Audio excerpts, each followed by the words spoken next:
Hello again and welcome to the football frenzy on the final week of the high school football regular season. While everybody gets into the playoffs this year, a number of conference titles were up for grabs. Yeah, and unfortunately, 7 more West Michigan teams, Zeeland West, Hudsonville, Hopkins, Plainwell, West Ottawa, Greenville, and most recently East Kenwood, all forced to cancel games this week, and therefore leaving several others, including Jenison, who still had a shot at sharing the OK Red, otherwise unable to play again this week. Yeah, it's 2020, right? Yeah, East Kentwood couldn't play, but their stadium was the site of one of our spotlight games. The showdown of the OK Gold. Catholic Central, South Christian, both teams strutted into this game with 5-0 records.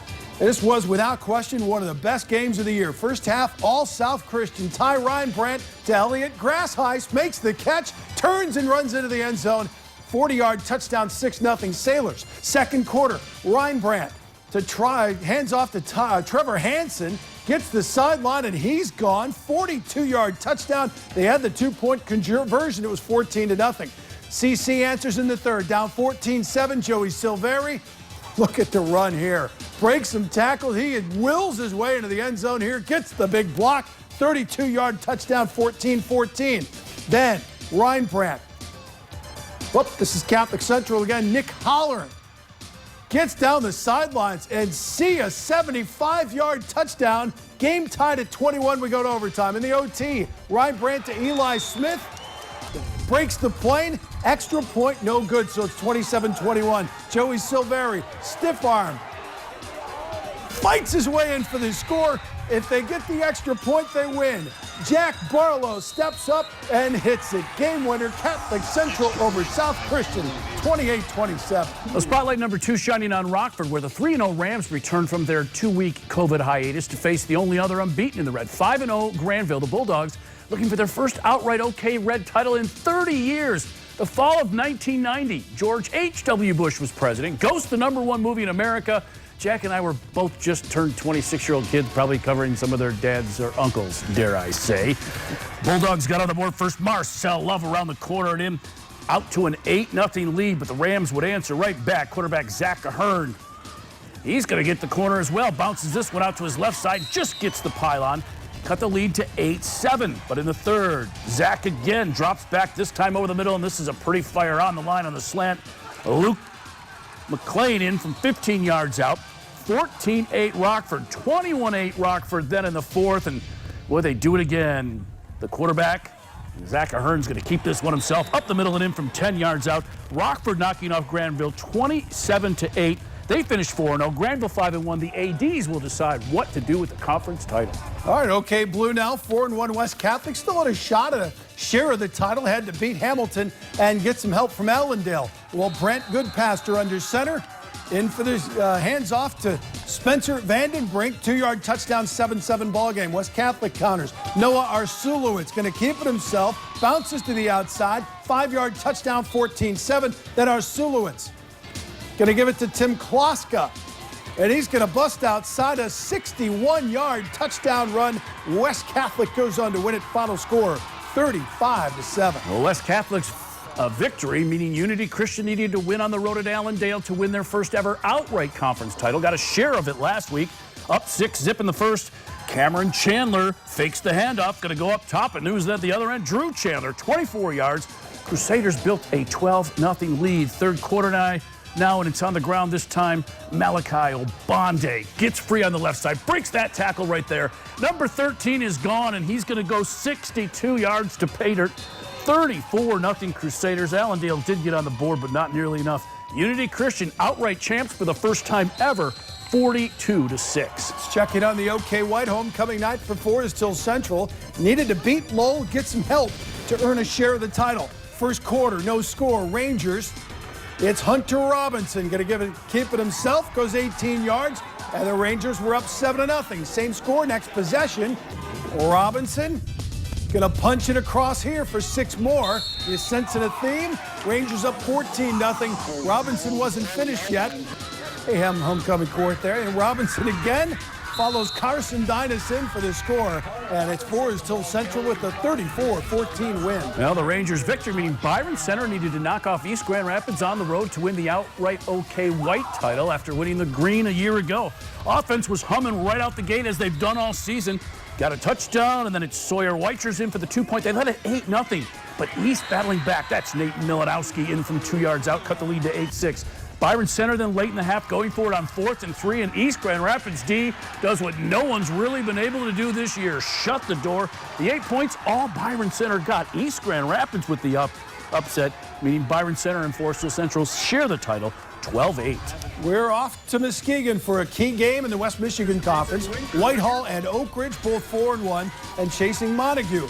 4th down and on their 20, and it's Andrew Durbin and Nate Bawley.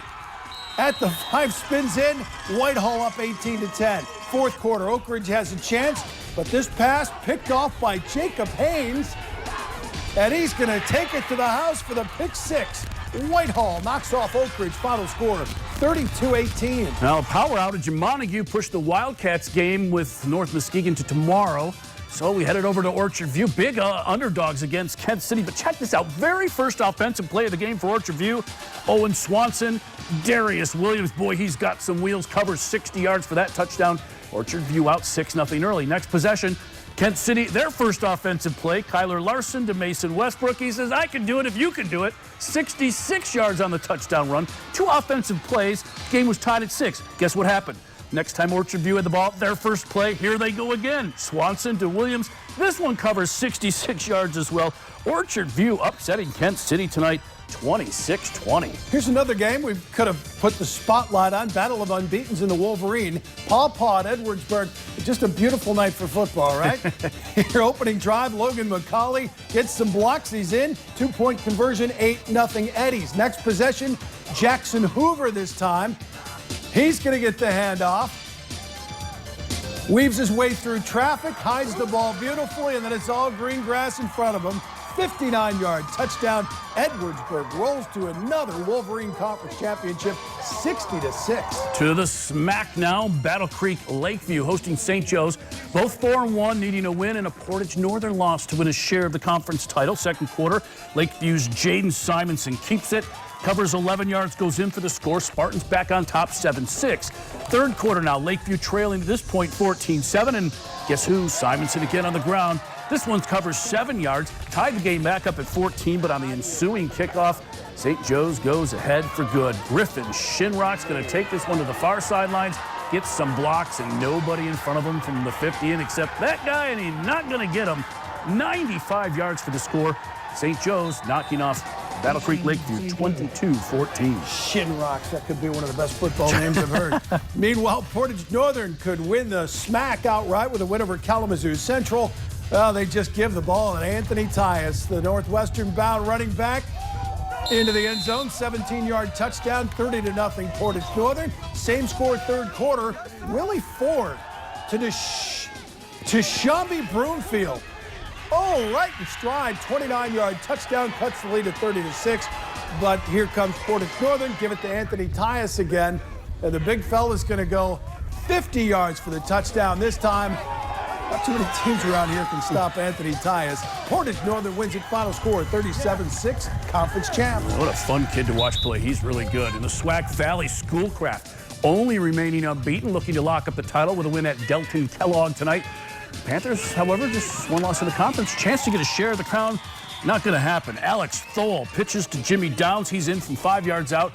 Schoolcraft opened up a 14-7 lead. And then in the third, same combination. This time on the ground. Thole to give to Downs, and he takes it right at the middle and in from 20 yards out. It was 21-7. Schoolcraft going on to the win tonight, 33-7. We've got to take our first break. Stick around. Plenty more highlights coming up on the Football Frenzy. Welcome back to the Football Frenzy. We begin the second half in the OK Green. Yeah, and Muskegon made the bus trip to Hausman Field to take on the much-improved Union Redhawks. And they went toe-to-toe with the Big Reds for most of the first half. Let's take a look at these highlights. Opening drive, Miles Walton going to take the snap, fake the handoff, weaves his way through blockers, and he's in for the score. 13-yard touchdown, 7-0 Muskegon. It was 14-7 when Union mounts a drive. Tommy Stevens Hits Marquise Taylor over the middle, takes it all the way down to the one touchdown saving tackle. But on the next play, Stevens punches it in. This game was tied 14-14.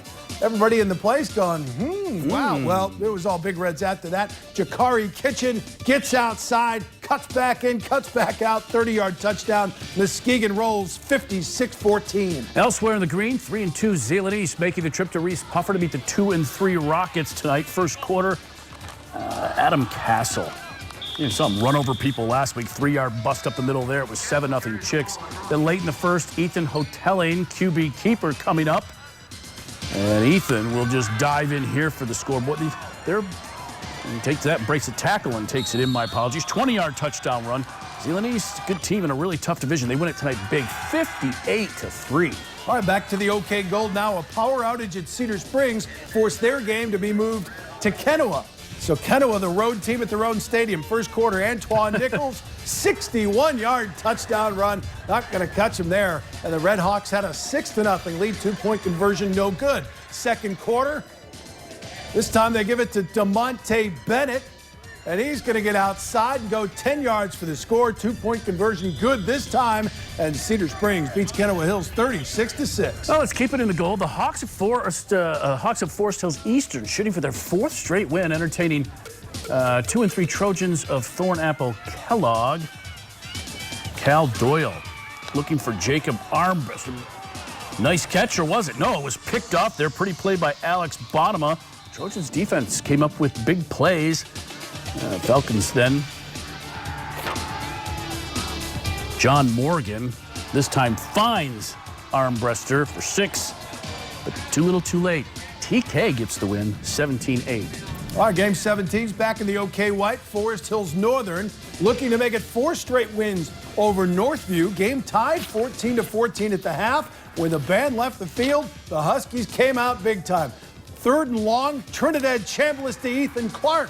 33-yard touchdown, 21-14. Fourth quarter now, Chambliss going to hit Ethan Morello down the slant. Touchdown, 42-14. Forest Hills Northern wins again. Muskegon Catholic Central locked up the Lakes 8 title a week ago, looking to secure #1 seed in the playoffs, hosting Holton out of the Central States Silver. Max Price has had a really good year and a great season for MCC. Takes that one in, 20 yards for the score. And then in the second, Price again. This time, he's going to hand it off to Joe Waller. Check out the effort here. Follows his block, gets to the near sideline, breaks easily away from that tackle, down the sidelines and in. 34-0 at that point. MCC just rolls 60-0 over Holton. Fenville Kalamazoo United is next at 4-1. The Titans trying to enhance their playoff resume for a better playoff seed. A little trouble with the snap. Ben Peterson can't handle it. Scooped up by Brandon DeVries. He's in for the touchdown, 26 yards, 14-0. Kalamazoo United, same score. And this time, Will Zeiderveen going to call his own number, gets in from 6 yards out, fights off that tackle, 63-0 Kalamazoo United. 20th stop of the night, Sparta in the OK Silver. Spartans shooting for win #4, taking on North Point Christian tonight. North Point backed up at its own 6-yard line. Hayden Kohler loses the handle on that hit. Justin Minhalowicz is going to come up with it in the end zone for the score, 28-6 Sparta. Spartans then add a little more. Samuel Whitmore fights off the defenders. You see this play here. Takes a little swing pass out to the near side, cuts inside. Nice play there, and then picks his way through traffic, breaking that tackle and scores 35-6. Sparta finishes the regular season with a victory. All right, 21st and final game is a bonus coverage. Ottawa Hills and Wayland. The O had to go for one of these teams, both winless coming in. And here in the third quarter, Justin Holtz, a 4-yard touchdown run, 26-0 Wildcats. Then Holtz going to go to the air, and he's going to find Tim Works. This is a 30-yard score. Hits him right in stride. Beautiful pass, nice catch. Wayland gets his first win. They beat Ottawa Hills. Final score, 33-6. Yeah, the best game of the entire state this week set for tomorrow. Wasn't even on the schedule until midweek. Top-ranked and defending state champion Mona Shores hosting Detroit Martin Luther King in a rematch of last year's championship game, which the Sailors won 35-26. Mona Shores a perfect 5-0 this season, ranked #1 in Division II. Hosting Detroit Martin Luther King, the Crusaders ranked #8 in Division 3. They're just 3-2. Jack, but obviously both of their losses have come against unbeaten Detroit Cass Tech, the number 2 ranked team in Division 1. So that's a great matchup Saturday afternoon. We'll have highlights of that one for you at 10 and 11 tomorrow night. Another game that'll be played tomorrow. Coldwater will travel to Grand Haven. That's a 2 o'clock kickoff. And then Montague will play its game against North Muskegon tomorrow. They don't need lights for that one because it's going to be in the afternoon as well. We've got to take